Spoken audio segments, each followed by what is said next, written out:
Hello, Cancer, Sun, Moon, Rising, and Venus signs. Kamusta kayo? Sana po'y nasa mabuti kayong kalagayan.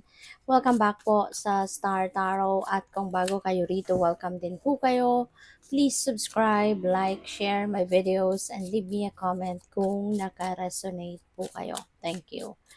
So, first card ni Cancer, we have Dagger. Ayan, fear, worries, and tense situations. Maaring ito yung maramdaman ng iba sa inyo around this time, and just this is negative energy, kaya as much as possible, wag ninyong kumbaga pagbigyan, no, ang mga pakiramdam na to, kasi pwede naman nating kontrolin ang nararamdaman natin. So we have Bat. Ayan, take care, enemies are working against you, Cancer. Siguro daming naiinggit sa'yo, no?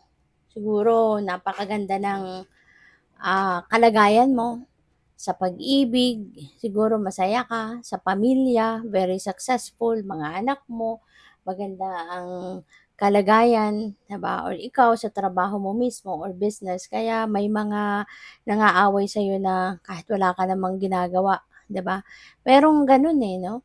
Yung kahit wala kang ginagawang masama sa kanila, kahit wala ka namang sinasabing against them, pero nagagalit, no? May mga galit. Kaya maaaring may ganong ganap ang iba sa inyo rito. Kaya ingat na lang kayo, lagi na lang kayong magdadasal for your safety, for your protection, 'di ba?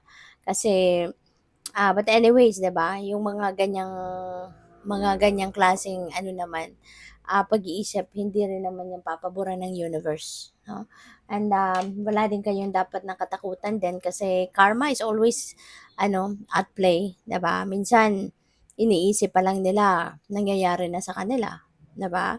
Minsan, 'di ba, when someone is wishing ill towards another, minsan bago pa man mangyari 'yon, 'di ba? Doon sa kung sino man yung gusto nilang magkaroon ng masamang um, mangyari, nangyayari na sa kanila, 'di ba? Kaya dapat ano lang tayo, dapat we're always thinking what is best for everyone, what is good for everyone, 'di ba? Kasi yun nga, nakakaano din yun, nakakatakot din yun, kasi it really backfires on someone na nag-iisip ng hindi mabuti. Kaya dasal na lang kayo, patinalan sila kung may mga ganong sitwasyon kayo na wala ka namang ginagawang hindi mabuti sa kanila, pero 'di ba, nagpaparinig, nang-aaway, sinisiraan ka, yung mga gano'n. Ipagdadasal nyo na lang din ang mga yon. So, what else? We have yoke, feeling tied down or frustrated. Pwedeng frustrated ka pwedeng related yan dito sa dalawang sitwasyon na yan, no? Kasi, di ba nga, frustrating din talaga kapag may ganong sitwasyon na you're trying to be nice to everyone. Nagsisikap ka din naman kung ano man ang success na meron ka, pinagtatrabahuan at pinagsisikapan mo din naman yon, 'di ba? Hindi mo naman hinihingi yon.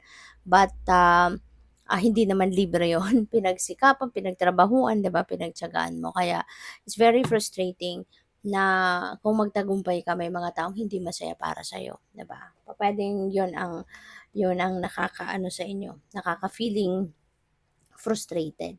So, we have position of authority, Cancer. So, maaaring ikaw ito na nasa position of authority. Pwedeng ikaw ay isang leader, maaaring ikaw ay isang boss, isang CEO, maaaring ikaw ay isang supervisor, consultant, mga ganyan. Baka nasa mataas ka na posisyon, you have a authority, 'di ba? So, pwede rin, no, na baka kayo ay mapopromote pa lang, pwedeng papunta pa lang kayo, baka mabibigyan pa lang kayo ng posisyon na ganito, no, sa ngayon. So, we have news of a birth or a new business opportunity. Ayan. So, baka merong manganganak, no? Merong mababalitaan kayo na nanganak na, or manganganak pa lang, or maaari din na baka makabalita ka ngayon. Baka meron dumating na opportunity sa'yo of a business opportunity. 'Di ba? Merong balitang makakarating sa'yo na, uy, magnegosyo tayo, magsimula tayo ng business, partnership, ganito, ganyan. So, good luck sa'yo. So, we have younger man. Yan, dealings or relationship with a younger man. So, maaari, no, na baka galing kay younger man, no, yung opportunity na to. Yung business opportunity na yan. Baka manggagaling sa kanya. 'Di ba? Cancer.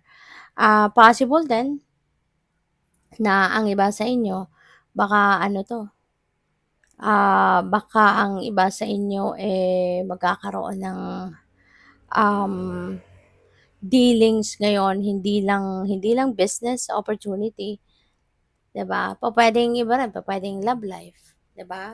Baka si younger man ang makakaano ninyo, magiging jowa or manliligaw, ganyan. So, we have woman, dealings or relationship with a woman.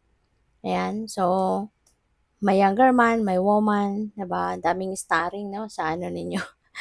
Baka you are also going to deal with, this woman, pupuwedeng katrabaho ninyo 'yan, pupuwedeng asawa ninyo, 'di ba? So, pupuwedeng mag-ina 'to, 'di ba? Baka mag-ina mo 'yan, depende sa inyong sitwasyon.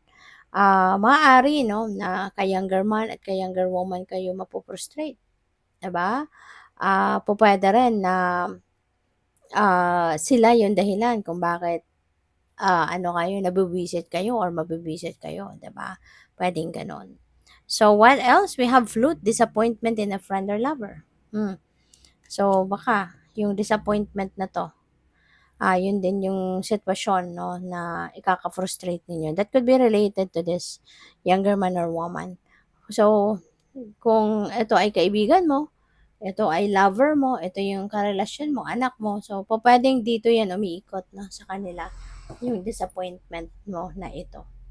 So, we have owl, good advice from a wise person, ayan. So, this could be, um, a person na very ano sa'yo, very, supportive of you, baka yung taong ito, um malapit sa puso mo, kaya kahit hindi mo siguro hihingian ng advice ito, talagang dahil concerned siya sa'yo, magbibigay siya ng advice sa'yo, magpapayo talaga ito sa'yo. Or pupuwede rin naman na hinihingian mo siya ng payo, talagang nagpapa-advice ka sa kanya. So, possible din yon. So, what else? We have pineapple, reconciliation. So, this is nice, this is good, kasi magre-reconcile na kayo. Kung sino man itong naging kaaway mo, sino man itong hindi yung pupuwedeng yung mga enemies na 'to, 'di ba, titigilan ka na ng mga ito at makikipag-usap na lang sa'yo, makikipag-reconcile na lang sa'yo, 'di ba? Pupuwedeng gano'n. So, what else? We have Ram, a stubborn and aggressive person.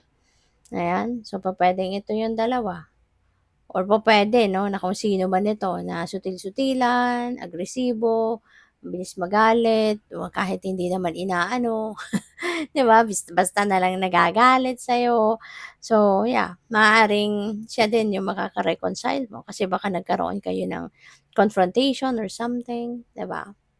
So, parang napi-pick up ko dito na parang iba yung pasensya, 'no? Iba yung pasensya at pag-iintindi ang kailangan ninyo around this time. So, we also have seek out information that will help you. Ayan. Maganda rin ito, no, na gawin before you judge someone. Bago mo i-judge ang isang tao. So, ayan, seek more information about them first or about the situation bago mo i-judge, bago mo pagdesisyonan, 'di ba? Magano ka muna, tanong-tanong, kuha ka muna ng impormasyon, 'di ba? Baka mamaya mali ka, yung gano'n. Kaya mas mabuti ng magtanong-tanong ka, gather more facts, 'di ba? More details about the situation. Okay? So, good luck. Thank you for watching. Love and light. Namaste.